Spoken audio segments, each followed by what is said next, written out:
Records and Information Management. I'm Dr. Mary Cecil. In records management, an inventory is a descriptive listing of each record series or system, together with an indication of the location and other pertinent data. It's not a list of each document or each folder, but rather each series or each system. Those who create and work with records themselves are the best source of information about how the records are used. They're your most critical resource in the inventorying process. Records management is something everyone wants done, but no one wants to do it, although everyone will have an opinion on how to do it. The people working in business units might be touchy about their records. It will take some work to get them to trust a new records management approach. There are challenges with e-records inventory. You can't see or touch them without searching online, as opposed to simply thumbing through a file cabinet. They're not sitting in a central file room, but rather may be scattered about on servers, network shared drives, or on storage attached to a mainframe computer. They have metadata attached to them that may distinguish very similar looking records, and additional copies of the records may exist, and it may be difficult to determine which is the true copy, the original copy. There are many benefits to e-records inventories. It identifies records ownership and sharing relationships, both internal and external. It determines which records are physical, electronic, or a combination of both. It provides the basis for retention and disposal of schedule development. It improves compliance with capabilities. It supports training objectives for those handling the records.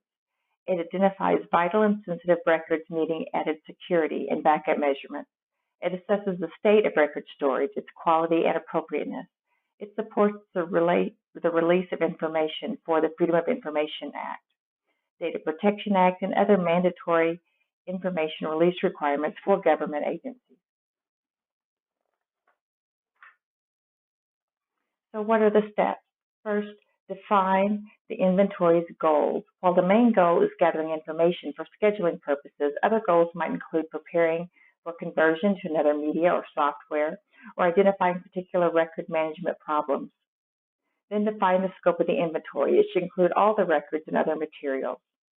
Obtain top management support, preferably in the form of a directive, and keep management and staff informed at every stage of the inventory.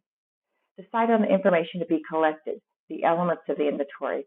Materials should be located, described, and evaluated in terms of use. Prepare an inventory form or use an existing one. Decide who will conduct the inventory and train them properly. Learn where the agency or business's files are located, both physically and organizationally. Conduct the inventory. Verify and analyze the results. There are some shared principles of record scheduling. The record schedule should include all records, regardless of media or location. All legal and regulatory requirements for records must be reflected in the record scheduling process. For public entities, record scheduling fosters and enables the agency to comply with information requests. Record scheduling is proactive, where schedules are set in place and standardized in advance.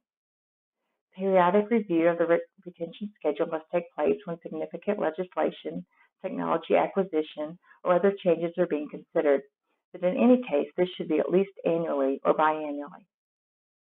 Record scheduling is a continuous process that needs updating and amending based upon legal, technology, or business changes over time. Classification and record scheduling are linked. File series with similar characteristics or value should be assigned consistent and appropriate retention periods. Records of historical value should be preserved. Records retention periods should reflect the business needs of users, the value of the records, and any legal or compliance requirements. The best way to make these determinations is with a team that includes cross-functional representation from records management, legal, risk, compliance, IT, and business unit representatives, headed by an executive sponsor. Record management resource use is optimized and costs are minimized by keeping records a minimum amount of time under a planned and controlled set of processes. Records should be retained in a repository, such as a software system, where the record is protected. For example, make some read-only and monitored with an audit trail, so that the integrity of the record is maintained in a manner that meets all evidence and legal admissibility standards if litigation is encountered. Senior management must approve of and sign off on the retention schedule so that they are held legally accountable for compliance with the schedule. Senior management must be able to readily review retention schedules, policy documentation, and audit information to ensure users are in compliance with that retention schedule. Complete documentation of scheduling requirements and activities must take place so that future users can view and track changes to the retention schedule.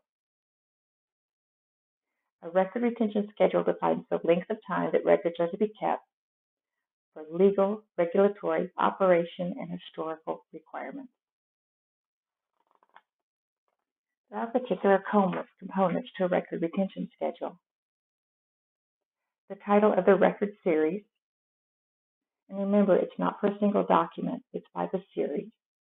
Description of that series, what office is responsible, the disposal decision, whether to destroy, transfer to the archives, or maybe reconsider at a certain date, the timing of disposal, a minimum period for which the records should be retained, an event that triggers that disposal action, the date on which the schedule was agreed, signed, or modified, and any legal citations or a link to the citation that references the retention requirement for that series of records. And here's an example. This is an accident or injury report. This is a series of reports, and this is what it includes. You can see it's not for a particular document, but for the series of first aid reports, occupational health incidents, workers' compensation claims, the responsible department, the event, and the retention period is the event plus 30 days.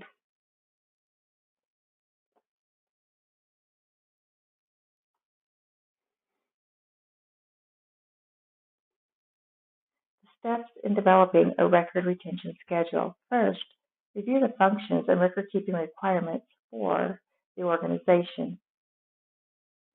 Then inventory the records. Third, determine the period of time the records are needed for conducting business. And then draft the disposal instructions. Determining the file cutoffs or file breaks, convenient points within a filing plan or system, which files are separated for purposes of storage or destruction. Look at retention periods for temporary files. Look at instructions for transferring permanent records to certain archives. Include instructions for sending inactive records to offsite storage, and organize the schedule. Obtain approval from the corporate sponsor or from government agencies if necessary. Now, email records, they need to be considered a bit separately. They are a bit special. Not all email records, not all email messages are records to be retained. Those that relate to compliance are records to be retained, and those that could possibly come into dispute in litigation are.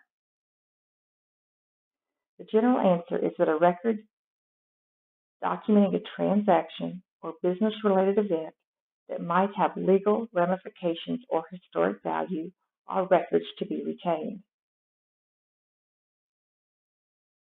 Email documents that include a transaction or progress toward an ultimate transaction where anything of value is exchanged between two or more parties. All parts of transactions, including who, what, where, how much, and composition of its components are parts of the transaction. Even minor parts of a transaction buried within an email message. So those that relate to some type of business record that eventually could relate to some type of litigation could be considered a business record and in time to dispute in litigation. Email documents that could support a business activity that pertains to an internal corporate governance policy or to compliance of an externally mandated regulation could possibly come into dispute and litigation at a point in time.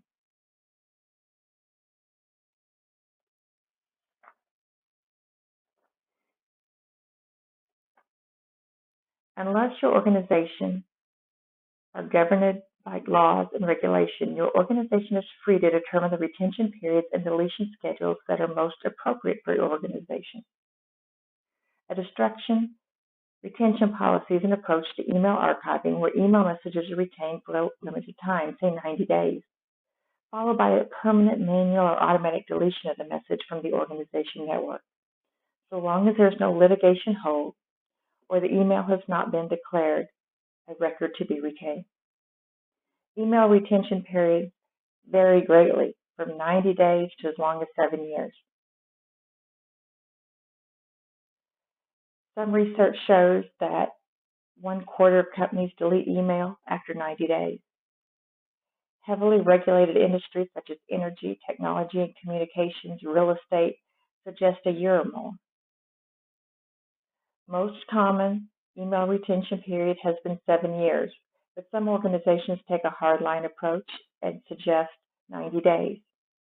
Others say 6 months, unless it's been declared a retention record, and identify it as a category to tag it to a repository where that record is protected, such as for litigation. Now, much of today's technology, such as Microsoft Exchange and Office 365, has built-in technology to help retain records. In this video, you'll learn about some of the data governance built into Office 365.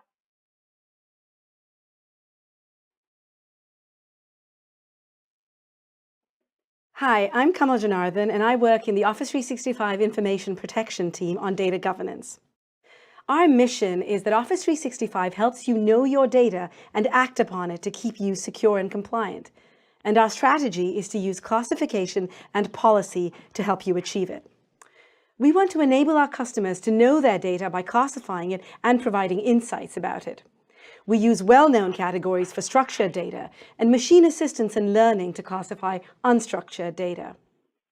We then recommend and propose policy based on data classification and contextual cloud information about a given tenant. This includes creating policy as well as taking one-time actions to keep the data compliant and secure. These actions help to import, preserve, and protect high-value data in place and confidently keep what's relevant while purging what's redundant or obsolete. I'm going to talk to you about our core capabilities in E1 to E3 to apply policies across the entire service, as well as our advanced capabilities in E5 that we call Advanced Data Governance. I'm going to show this to you in the Security and Compliance Center.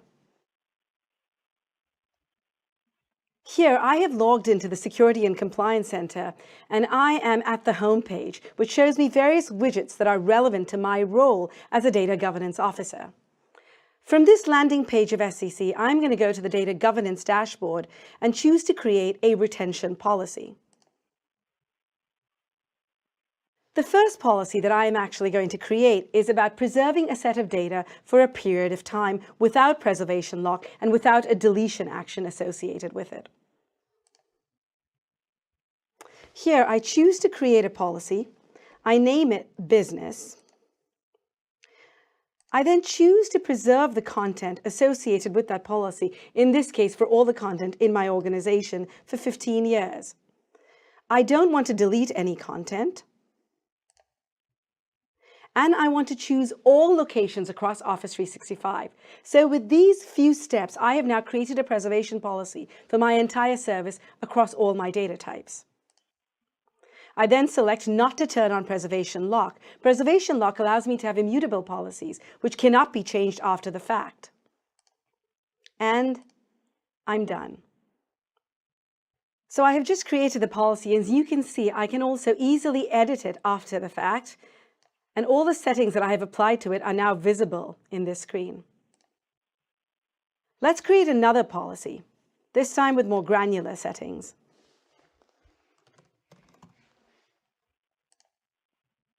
Here, I choose to preserve the content for 7 years. And I will now choose specific locations. In this case, what I want to choose is an Office 365 group. So I go into the group screen, I select Choose Groups, and then I select the HR Project Group, Work, and Compliance Driven Group. Once I have chosen these groups, this policy that I am creating applies only to the content within those specific groups. You can similarly use those settings to select specific Active Directory groups within Exchange, sites within SharePoint, etc. I once again choose not to turn on preservation lock, and I create this policy. Once I'm done creating it, you can see the summary that shows that the policy is on, its name, a description, the content that it applies to, and the retention settings, which is to keep all content for 7 years and not to have preservation lock turned on. With these few clicks, I have created an organizational-wide policy across my Office 365 content that I can scope with as granularly as I like within specific workloads or to broader sets of content. I just created a policy that allows you to preserve all your content within the server for 15 years or 7 years. We're also, however, releasing as part of data governance the ability to create labels that get published to end users, such that an end user can then select the label to take an action within the service. We're shipping this as part of classifications within the Security and Compliance Center. Here I will go to the Labels tab, and I'm going to create a label. I choose to create a label called Memos, and I can choose to either have a retention action associated with that label or have the admin apply a retention action at some later date after the end user has applied that label. Here I'm going to select that a retention action is applied such that when end users apply this label, the content will be preserved for 5 years. I don't associate any delete action with this label, and the content is preserved from the date that it was created.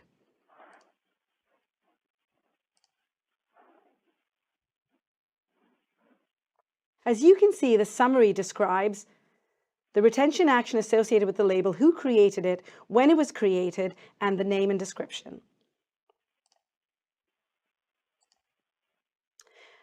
I'm now going to create a second label.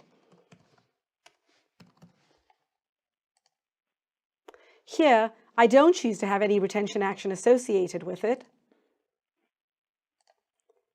And I create this label such that an end user can now apply this label to content, and at some subsequent date, the admin can choose to associate a retention, a delete or a preserve action with it. Now that I have created these labels, I want to publish them to the end user experiences. So let's choose the labels to publish.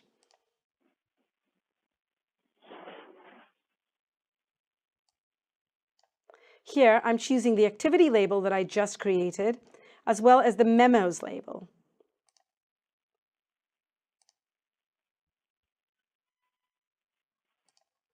I'm now going to decide which of my workloads and which of my client experiences do I want these labels to be published to.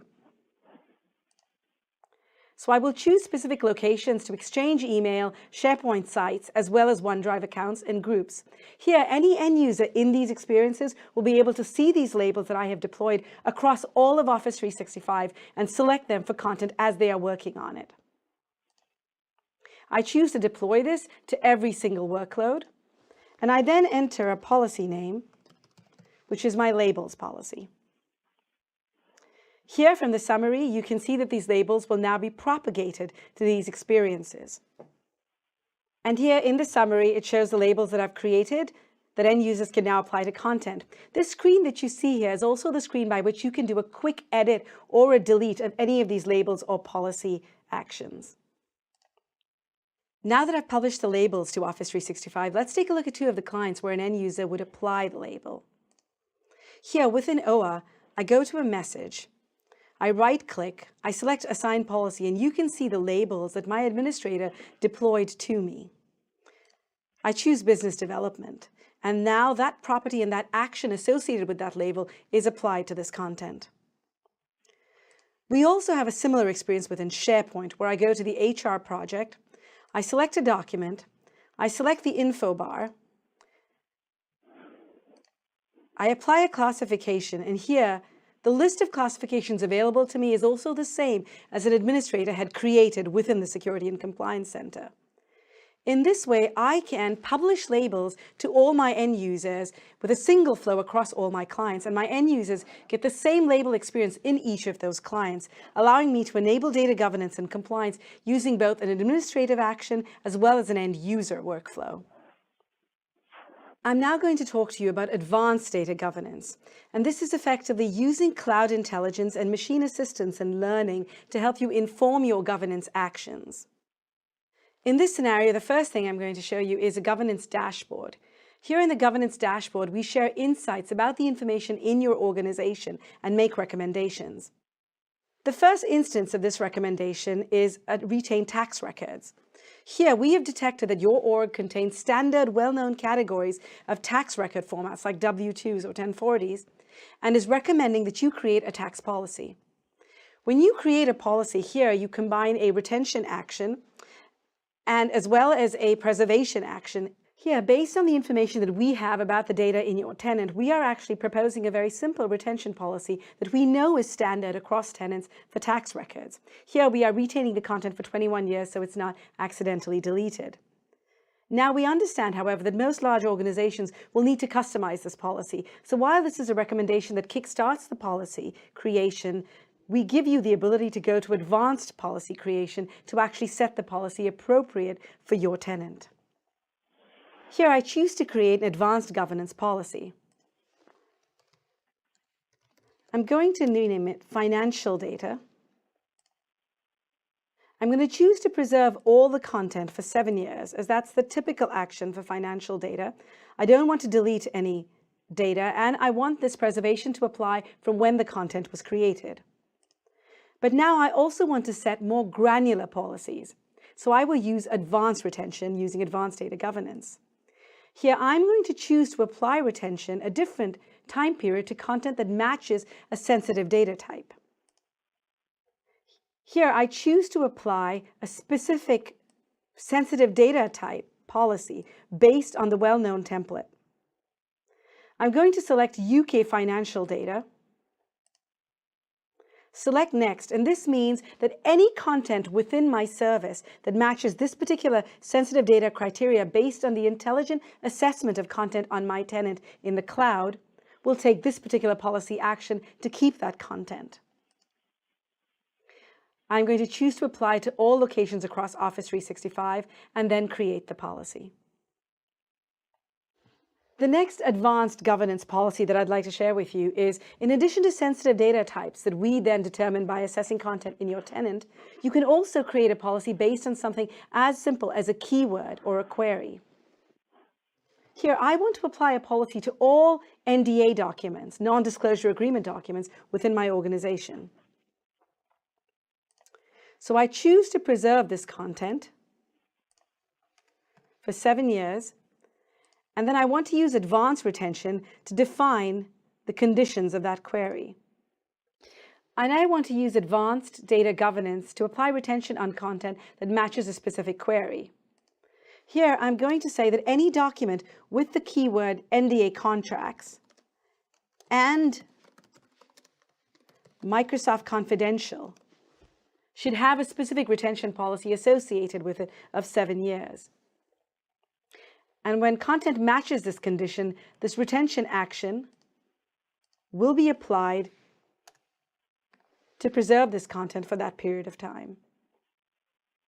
So I've shown you the core capabilities of basic data governance, where you can create a policy across your entire Office 365 corpus, as well as create labels such that your end users can apply those labels to content within their Outlook, OA, and Office experiences. All of this built into Office 365 natively. I've also shared with you advanced data governance, where we give you the ability to create granular or advanced policies based on queries, as well as sensitive data types that we then determine by analyzing all the data within Office 365 in your tenant. These classifications and this assessment allows us to make recommendations on what policies are appropriate for your organization. Going forward, we're going to add even more richness to these recommendations based on well-known data types and cloud intelligence of all other tenants within Office 365 and the information they give us, as well as machine learning, so you as a user can apply a certain setting or policy to a subset of data, and we can extrapolate that to a much larger set to allow you to classify a much larger corpus of your data automatically. And finally, allowing you to explore what data you actually have with insights and recommendations that let you know what information you have so you can better protect and govern it. Thanks for watching. Let us know what you think. In this video, we covered records and information management. We looked at e-records inventories. We looked at retention schedules and the special requirements of email records.